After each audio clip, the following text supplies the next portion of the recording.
ya grabamos. Hemos visto entonces hasta el momento tres sistemas, ¿no? El sistema de imputación objetiva, sistema de imputación subjetiva y también los sistemas de responsabilidad sancionatorios.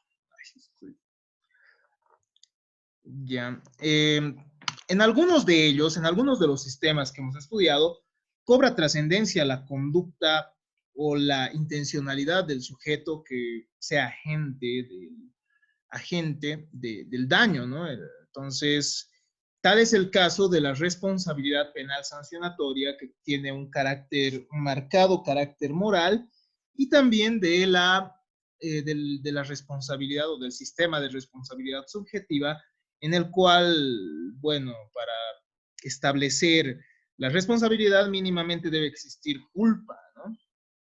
Entonces, tenemos ciertos elementos, si bien el concepto de responsabilidad hasta ahora no ha sido satisfactorio, según lo que hemos visto, hemos tratado de acercarnos al final con el concepto que establece que al final estaríamos ante consecuencias jurídicas establecidas mediante la norma positiva y que implican nomás y están relacionados con un daño. Si algo podemos aclarar respecto a la responsabilidad es que la misma cuenta con ciertos elementos que bajo otra nomenclatura o bajo diferentes nombres terminan siendo los mismos, ¿ya? Y que están presentes en todo sistema mínimamente de responsabilidad. Es así que cuando ustedes, por ejemplo, han estudiado a Guido Alpa, han visto que existe una trilogía de la responsabilidad, ¿no? O tres términos básicos de responsabilidad, entre los cuales se encontrará el daño, se encontrará también el agente, se encontrarán los hechos, etcétera, ¿no? O sea, hay conceptos trascendentes, pero dentro de los conceptos que sí o sí se encuentran, o dentro de los elementos que encontramos en cualquier sistema de responsabilidad, se encuentran el daño, en primer lugar, que lo vamos a estudiar con detenimiento posteriormente al estudio de la culpa. La antijuridicidad o antijuridicidad del hecho, es decir, que el hecho que cause daño sea contrario a la normativa jurídica, es decir, que no esté tutelado por la misma. Y también encontramos la relación de causalidad o nexo causal, es decir, que a alguien se le atribuye cierta responsabilidad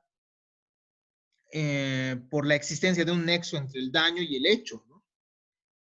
Esto exceptuando los casos de la responsabilidad indirecta, ¿no? La responsabilidad por el caso de los tutores por los menores de edad, o la responsabilidad por la responsabilidad que pueda acontecer por cosas o por animales. Entonces, esto es algo, esto de la relación de causalidad o nexo causal, sí también se puede llegar a estudiar respecto a estos casos de responsabilidad indirecta, ya que habría una responsabilidad relacional, es decir, en mérito a la relación que tenga el sujeto, que es responsable con el agente del daño, ¿no? Eso ya lo vamos a ver en su momento, cuando analicemos otro tema que justamente es el nexo de causalidad. Pero también nosotros encontramos factores de atribución, es decir, según el sistema de responsabilidad ante el cual nos encontremos, existen elementos que van a determinar que una persona sea responsable o no. En un sistema de responsabilidad objetiva existen criterios de imputación objetiva, y en un sistema de responsabilidad subjetiva existen criterios de imputación subjetiva. Es decir, elementos o ciertos requisitos que van a hacer que una persona sea responsable. Es así que, por ejemplo, en los criterios que van a establecer la responsabilidad objetiva, nosotros podemos llegar a encontrar la denominada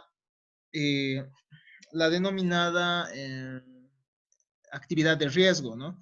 Y al final se va a establecer la responsabilidad por el riesgo que determinada actividad implique, más allá que por la intención. Eso en sistemas de, bueno, esto en el sistema de responsabilidad objetiva, que también se encuentra en nuestro Código Civil, como lo vamos a revisar dentro de poco también. Tenemos además factores de atribución dentro del sistema de responsabilidad subjetiva. Es así que encontramos criterios de imputación objetiva que van a ser los que vamos a analizar en esta clase. Entonces tenemos que esclarecer ciertos conceptos previos, como la culpa. A ver, la culpa es uno de los temas más complejos del derecho, ya que el mismo forma parte de ideologías, consideraciones filosóficas, éticas, religiosas.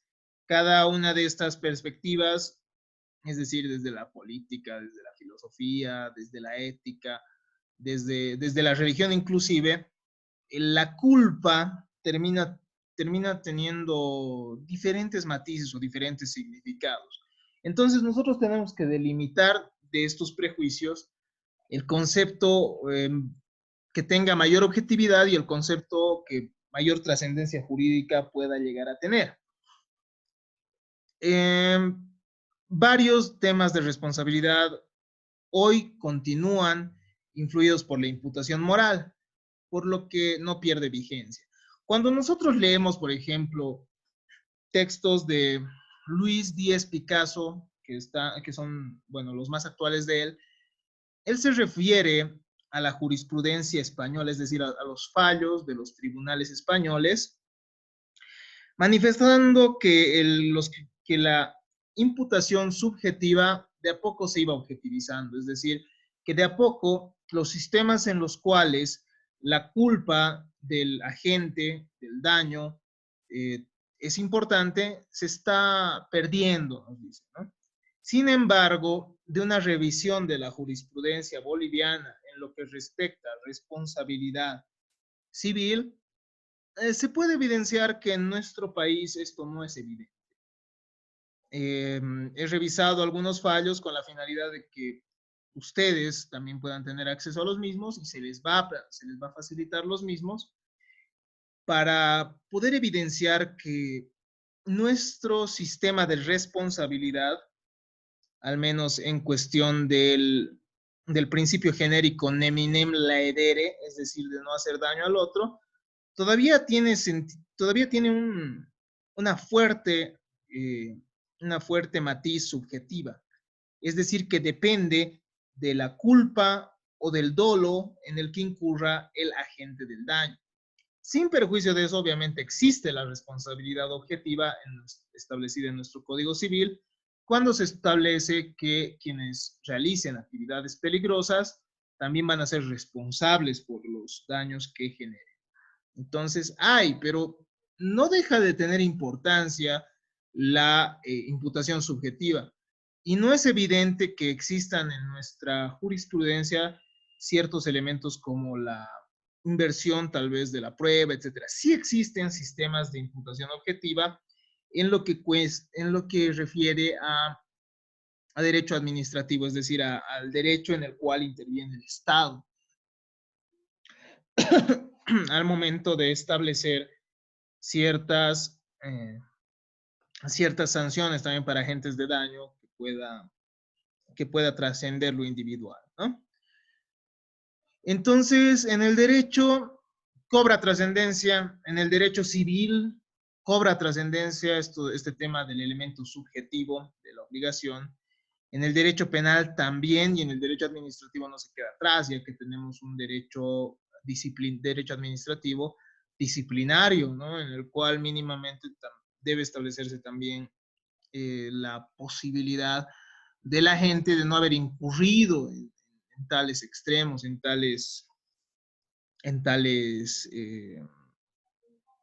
actos que puedan generar daño, ¿no? A ver, aproximemos el avance de la temática a nuestro objeto de estudio. Y tenemos que referir que la indemnización de daños existe no solo una relación de causalidad, En los sistemas de imputación objetiva, en los sistemas de responsabilidad objetiva, que ustedes ya han estudiado, que ya hemos estudiado en conjunto, se ha podido evidenciar que basta con una relación de causalidad entre el hecho dañoso y el daño para establecer la responsabilidad del agente del daño. Sin embargo, en los sistemas de imputación subjetiva o los sistemas de responsabilidad subjetiva y en los sistemas sancionatorios, todavía trasciende la imputación subjetiva, ¿no? En estos sistemas se requiere de una imputación subjetiva, es decir, se requiere que la personalidad del autor, del agente del daño, sea tomada en cuenta, ¿ya? Eso es algo sumamente importante en estos sistemas que no podemos dejar o pasar de largo en sí, ¿no? No podemos pasar de largo, porque al final es un elemento trascendente en nuestros sistemas de imputación subjetiva. De esta manera, existe implícito un reproche para el autor, que no hizo lo necesario para evitar el daño. Es decir, en estos sistemas, en los sistemas de responsabilidad subjetiva y sancionatoria, existe este reproche para el autor del daño. Y vamos a ver cómo va estableciéndose o tomándose en cuenta o considerando la personalidad del autor para establecer que el mismo haya sido, o sea, sea responsable o sea declarado responsable. Es sumamente importante tomar en cuenta estos aspectos, ya que no estamos simplemente ante una perspectiva en la cual el daño y el hecho dañoso son suficientes para establecer la responsabilidad. Ya reitero, existe la posibilidad de daño en ciertos casos, ¿no? O sea, de que el daño solo sea considerado en mérito al hecho, el nexo causal y el daño, y se establezca la responsabilidad simplemente en base a estos elementos y a ciertos criterios de carácter objetivo. Sin embargo, en estos sistemas ya mencionados, el sujeto y sus características y su personalidad trascienden, resultan siendo importantes para establecer si el mismo es responsable o no. Entonces estamos ante la imputabilidad, ¿no?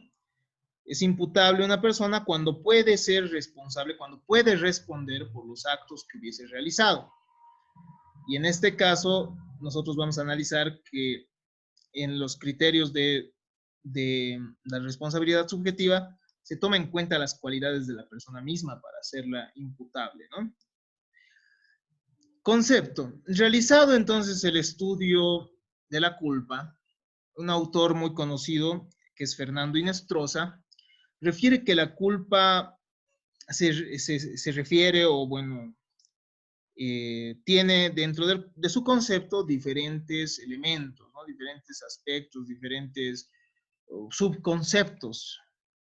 La culpa entonces se va a referir a una omisión de cuidado, es decir, uno tiene que guardar usualmente un cuidado mínimo para evitar ciertos daños, entonces estaremos ante culpa cuando se omite el cuidado, cuando no hay la diligencia suficiente, es decir, cuando falta diligencia, como nos dice el autor, defecto de atención, cuando uno no ha prestado la atención necesaria respecto a la obligación que debe realizar, cuando existe impericia, es decir, cuando no existe conocimiento suficiente sobre el hecho que al final ha podido generar un daño, o cuando existe temeridad también, ¿no? Cuando uno obra sin tomar las precauciones necesarias y lo hace deliberadamente.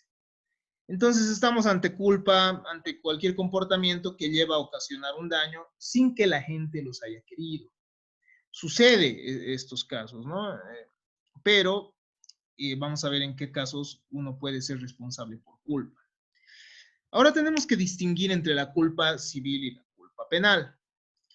Veamos cuáles son las diferencias. En la culpa penal, lo que se va a indagar es el estado de conciencia con el que ha obrado el agente del daño. Y es sumamente importante, ¿por qué? Porque se toman en cuenta los elementos de, bueno, se va a tomar en consideración, al menos para considerar el dolo, la intención y la voluntad de la gente, ¿no? Es muy interesante. Ahora, en materia penal, ustedes han podido ver que la responsabilidad penal se diferencia de la responsabilidad civil en general. Bueno, una de las, en que la responsabilidad penal establece los casos de responsabilidad de manera clara, es decir, que establece los supuestos de hecho en los cuales la persona va a ser responsable, ¿no ve? Y de manera clara los establece. Aquel que haga esto y de esta manera es responsable de esto, eso nos dice, ¿no? El área, bueno, la ley penal. Sin embargo, en materia civil, eh, tenemos estos casos, ¿no? Tenemos casos en los cuales se establece aquella persona que incumple un contrato de manera, se presume culposo, por tanto, se puede pedir también el resarcimiento de daños y perjuicios. Existe, obviamente, claridad respecto a algunos casos, es decir, algunos casos están expresamente previstos por ley, pero existen otros casos, tal cual hemos manifestado, que simplemente se basan en un principio genérico, que es no hacer daño al otro. Y esto está establecido en nuestro Código Civil, ¿no? Tal cual vamos a manifestar en un momento, ¿no? Aquella persona que con un hecho culposo o doloso genere daño a otra, es responsable del mismo, ¿no? Por tanto, tiene que reparar el daño que ha generado. Si se dan cuenta, esto es mucho más genérico que en el área penal, ¿no? El área penal nos va a establecer de manera básica, bueno, no de manera básica, nos va a establecer de manera clara, de manera taxativa, en qué casos se va a responder, una persona va a ser responsable penalmente, ¿no? Y la responsabilidad civil, si bien establece también los casos en los cuales una persona es responsable, establece también los casos en los cuales, bueno, establece de manera genérica y de manera no típica los casos en los cuales se va a incurrir en responsabilidad, ¿no? Y bajo una regla sumamente genérica del neminem laedere, no hacer daño al otro, se va a establecer que uno es responsable, ¿no? Civilmente. Ahora, ¿cuáles son las diferencias? En la culpa penal se indaga el estado de conciencia, existe sanción cuando el agente obra con intención maliciosa o que no previó los resultados que debió contemplar y evitar. Entonces, deben ser expresos.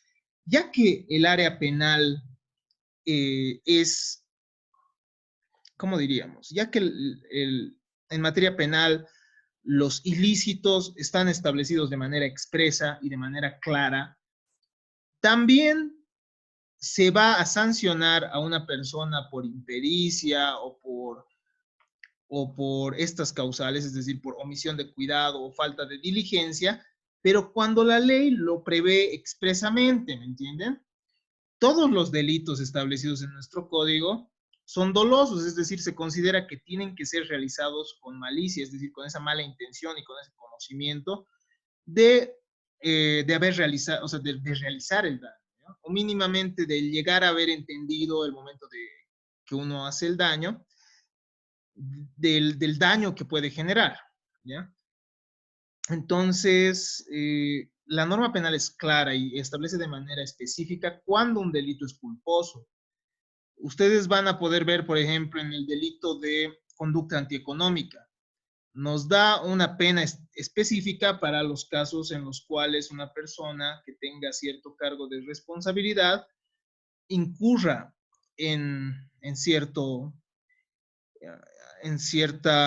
bueno, en responsabilidad penal, pero también establece de manera expresa cuando hay culpa, que cuando hay culpa la pena va a ser menor.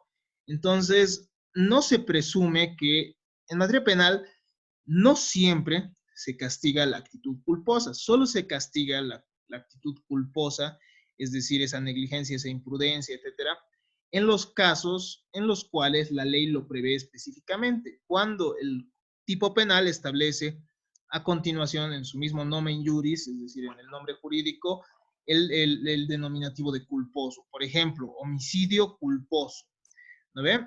Si nosotros vamos a nuestro código penal, por ejemplo, vamos a revisar, nosotros podemos ver que existen algunos delitos en los cuales la palabra culposo se encuentra establecida de manera expresa.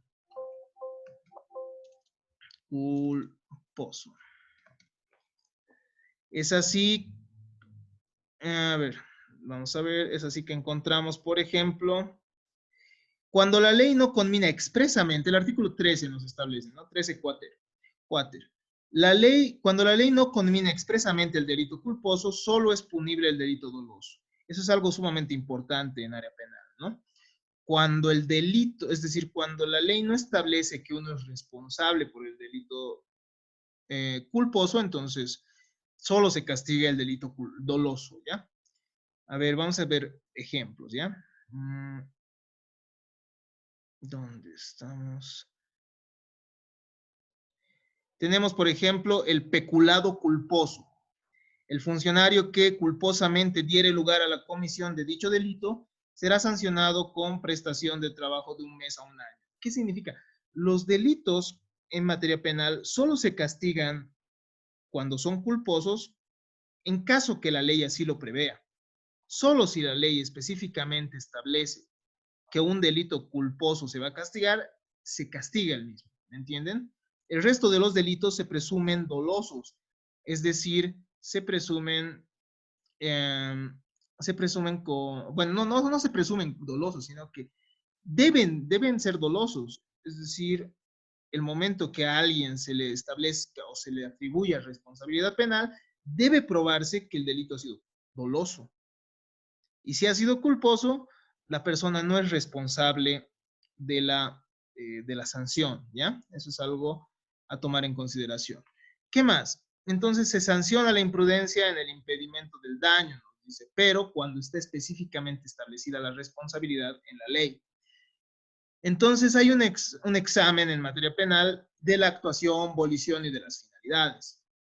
En materia civil, el punto cardinal para establecer la responsabilidad es el daño, ¿no? Es más importante el daño que la culpa, es decir, que la actuación y la abolición del autor o del agente del daño.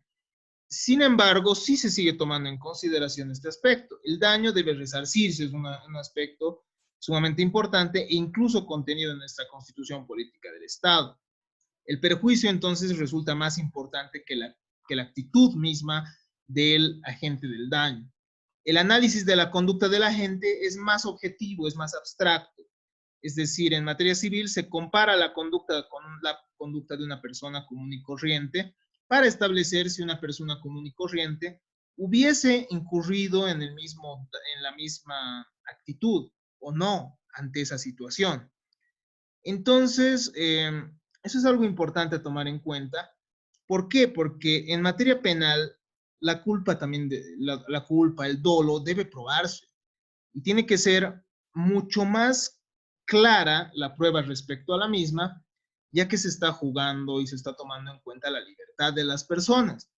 En materia civil, es un poco más importante el daño, ¿no? Obviamente se va a tomar en cuenta el análisis de la conducta de la gente, pero no va a ser tan rigurosa como en el área penal. Entonces, continuando con esto, la culpa puede ser contractual o extracontractual. Nosotros hemos visto que esto emana desde la ley de las 12 tablas y desde la ley Aquilia, que son los antecedentes, ¿no? De estas responsabilidades contractual y extracontractual. La responsabilidad extracontractual por algo también es llamada responsabilidad aquiliana, ¿no? Le llaman algunos. Entonces, en la culpa civil podemos encontrar estos dos tipos de responsabilidad. Y para que exista culpa en materia contractual, es decir, para que se considere que alguien es responsable, o sea, puede responder puede responder por el daño realizado en materia contractual, basta con que incumpla el contrato, porque la responsabilidad contractual surge de un vínculo entre dos partes que se han comprometido a cumplir determinadas prestaciones. Entonces, ante el mínimo incumplimiento de alguna de las partes, se presume que se ha obrado con culpa, es decir, con negligencia, con imprudencia respecto al cumplimiento del contrato. Será la otra parte la que tiene, bueno, será la parte que ha incumplido la que tenga que probar en su momento que no ha existido esa intención, digamos, ¿no? O sea, que ha existido una causa extraña no imputable o que ha existido un caso fortuito, es decir, cuestiones ajenas a su voluntad que han hecho que incumpla el contrato. Pero en la responsabilidad extracontractual es importante considerar el dolo y la culpa. El dolo y la culpa en materia penal se establecen de manera clara, ¿no? En la misma ley penal que define cuáles son los alcances de estos conceptos. El Código Penal boliviano establece que el dolo, bueno, va a implicar bueno, ¿qué diríamos? El actuar antijurídico del agente del daño, en este caso de quien comete el delito, con conocimiento y voluntad. Entonces tiene dos elementos, ¿no? El elemento cognitivo, es decir, que tiene que tener conocimiento del daño que se está realizando o del daño que va a realizar y la voluntad de realizarlo, es decir, la intención de hacerlo. Para ello es suficiente que el autor considere seriamente posible su realización y acepte la posibilidad de realizar el mismo, ¿no? Entonces, es así que vamos a ver ciertas diferencias, ¿no? Les invito a revisar la diferencia entre dolo eventual y dolo directo, que son dos conceptos sumamente importantes en materia penal y que también lo van a revisar en el área específica. La culpa, por su parte, va a implicar la inobservancia del cuidado que está obligado bueno, a tener cierta persona en relación a sus condiciones personales. Se va a referir a personas entonces que no toman conciencia de que realizan el tipo penal y personas que tienen como posible la realización del tipo penal, pero pese a ello lo realizan confiando en que no se va a realizar el mismo, ¿no? Entonces, por una imprudencia terminan cometiendo el acto ilícito. Dolo y culpa en la responsabilidad extracontractual. En la responsabilidad extracontractual también podemos nosotros, forma parte de la responsabilidad civil, nosotros podemos establecer ciertas aclaraciones, ¿no? Carlos Morales Guillén nos va a ayudar a esto, que realiza un análisis en su Código Civil comentado y concordado. Y nos va a decir que el dolo y la culpa van a formar parte de la culpabilidad. La culpabilidad es aquel elemento que se requiere para imputar a alguien la responsabilidad en los sistemas en los sistemas de imputación subjetiva, en los sistemas de responsabilidad subjetiva y también en los sistemas de responsabilidad penal o sancionatoria. Entonces, el dolo y la culpa son formas de culpabilidad, ¿no? Y va a entenderse, es una copia textual por si acaso, ¿no? Ha de entenderse, dice, ha de entenderse ante todo en sus dos vertientes. Es una maquinación el dolo, engaño, fraude, artificio, eso de manera genérica, ¿no? Y que pueda llegar a afectar a la buena fe de otra parte. Específicamente es un obrar consciente y encaminado a producir un daño a otro. Este concepto es el que se tiene que entender en el artículo 984. Nosotros en el 984 del Código Civil encontramos ese principio básico de la reparación, de la responsabilidad civil extracontractual, que es no hacer daño al otro, ¿no? En el artículo 984, que pueden revisar. La culpa sería la falta de previsión de un resultado determinado antijurídicamente, una dejación del cuidado exigible. Hay cierto cuidado mínimamente exigible, entonces, que incumple el agente del daño, que determina una conducta causante del daño. La inobservancia de un determinado deber de cautela sería entonces la culpa, y que exige obviamente el propio actuar humano. Y es así que la persona que incurre en culpa va a obrar imprudentemente, inobservando la cautela exigible, nos dice, ¿no? Del tráfico. ¿Qué más podemos decir al respecto? Existe diferencia entonces entre la culpa contractual y extracontractual. Hemos visto que en materia civil existe, ¿no? Culpa contractual y extracontractual.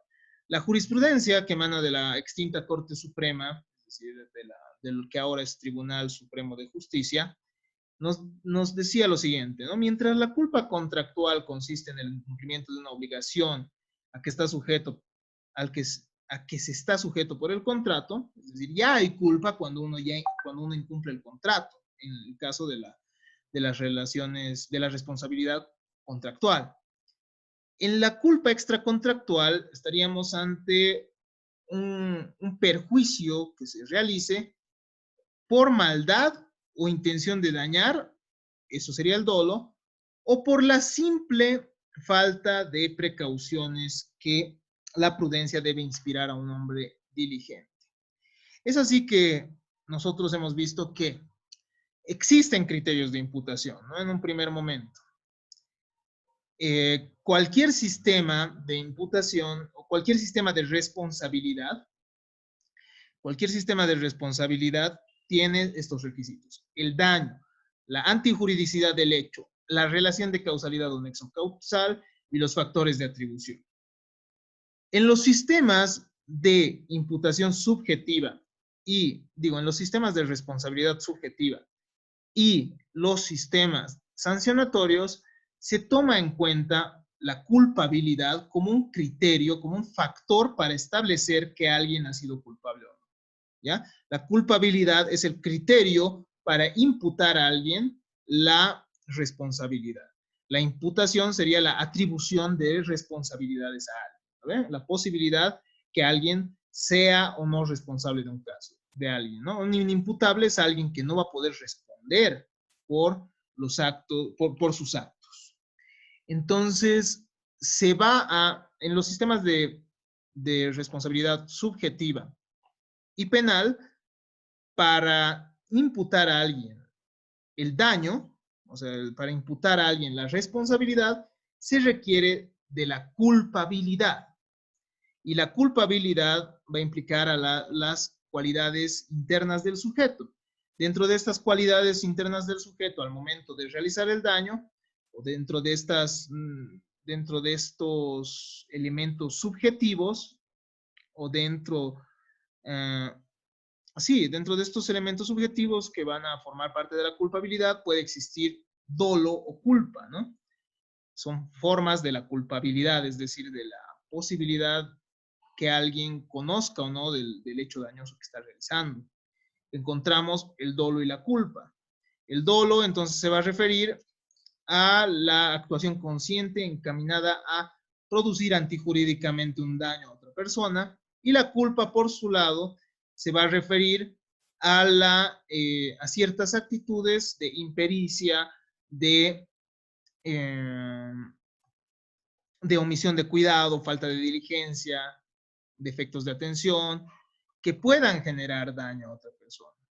Hemos visto que en materia penal es mucho más rígido este aspecto de determinar la malicia o la intención y voluntad del agente del daño. ¿Por qué? Porque a este agente del daño se le va a privar de libertad.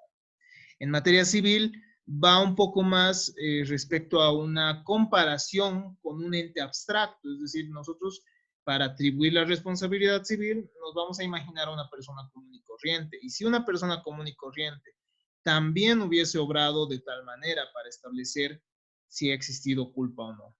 Esto ya lo vamos a ir aclarando un poco más. Es por eso que se les ha dado una lectura que se encuentra entre nuestros materiales, que se refiere a la imprudencia, al tratamiento de la negligencia y de la imprudencia, y cómo Luis Díaz Picasso nos explica esta